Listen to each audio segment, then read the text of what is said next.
You've spent thousands of dollars taking safety classes, building up your resume, and doing everything by the book. But when those $90,000 management roles open up, your application gets stamped rejected, while someone else gets the offer. The problem stems from a pervasive confusion in the safety industry. People constantly conflate taking a foundational training course with actually holding a professional, board-certified title. Look at how this plays out on paper.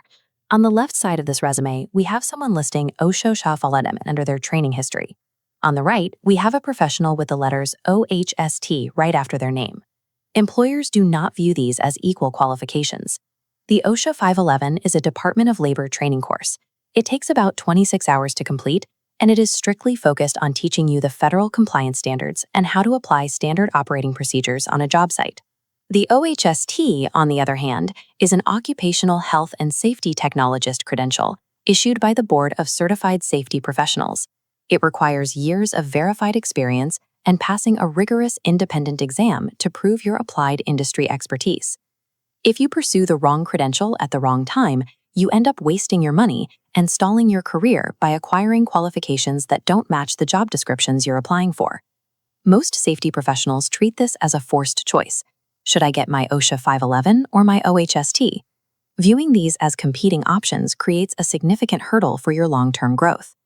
The professionals landing senior management roles aren't choosing one or the other. They are using a multi-year stacking strategy to build a profile that hits every single employer requirement. When companies hire for a high-level safety manager, they aren't looking for someone who just paid for a seat in a classroom. They want proof of applied field experience backed by rigorous third-party testing. Real career progression happens the moment you understand the difference between getting a course completion certificate and earning a professional title. Let's look closely at the OSHA 511. The barrier to entry here is practically non-existent. As long as you can pay the registration fee, you can sit in the class. You don't need a single day of prior safety experience. Over 4 days, the curriculum dives deep into the 29 CFR 1910 General Industry Standards. You learn the specific federal regulations for walking working surfaces, hazardous materials, and machine guarding. You can take this knowledge straight to the warehouse floor the next morning.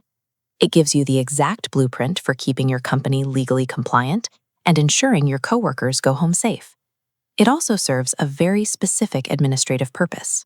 If you want to take the OSHA 501 course to become an authorized outreach trainer and issue OSHA 10 and 30-hour cards to other workers, you have to pass the 511 first. But here is the hard reality. When you finish this class, you receive a course completion certificate.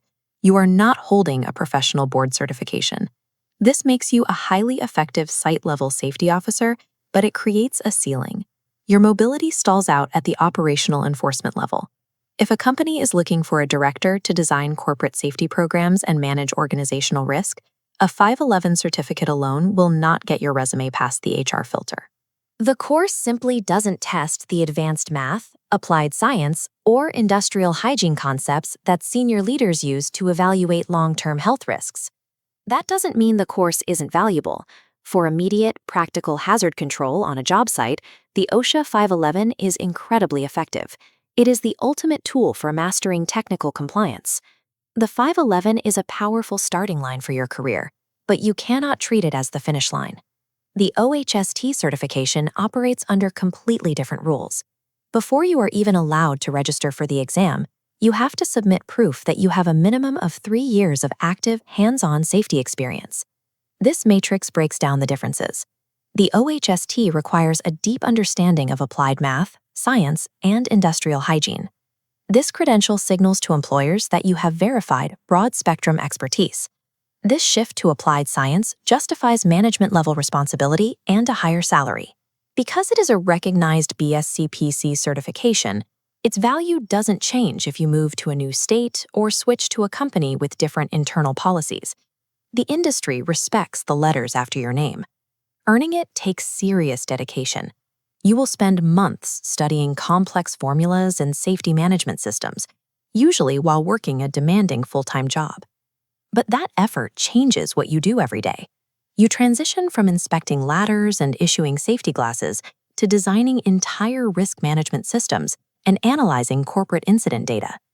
When executive recruiters sort through hundreds of applications for a six-figure safety director role, they use BSCP certifications like the OHST as their primary filter. Trying to pass this exam without a strong foundation in the basic regulations is incredibly difficult. You need the technical groundwork first. The OHST is the definitive proof of your expertise. It is the exact tool you need to break through the operational ceiling and secure a senior leadership role. These two paths are actually designed to work together. If you approach them as a sequential stack, you turn a confusing choice into a clear step-by-step career plan. Step 1. OSHA 511 builds a rock-solid technical foundation. Step 2. Taking that knowledge to the job site, logging 3 years of field experience. Step 3. Applying for the OHST exam, bringing this practical and technical knowledge directly into your test prep. Analyzing the domains of the OHST exam reveals a significant overlap with the 511 curriculum.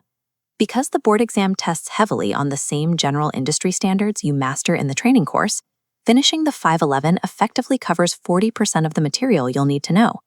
This strategy requires planning years in advance. It focuses on documented field experience and technical mastery, rather than a quick resume addition. Here is how to apply this today. If you have less than 3 years of experience, or if your immediate goal is to teach OSHA 10 and 30-hour classes, prioritize taking the OSHA 511 right now. If you already have 3 or more years in the field and you need to prove your expertise to land a promotion, skip the basic training and pivot immediately to earning your OHST. True sustainable career growth in the occupational safety industry comes from a methodical layering of specific recognized credentials. Use the OSHA 511 training course to build your foundation, and use the OHST board certification to claim your professional title.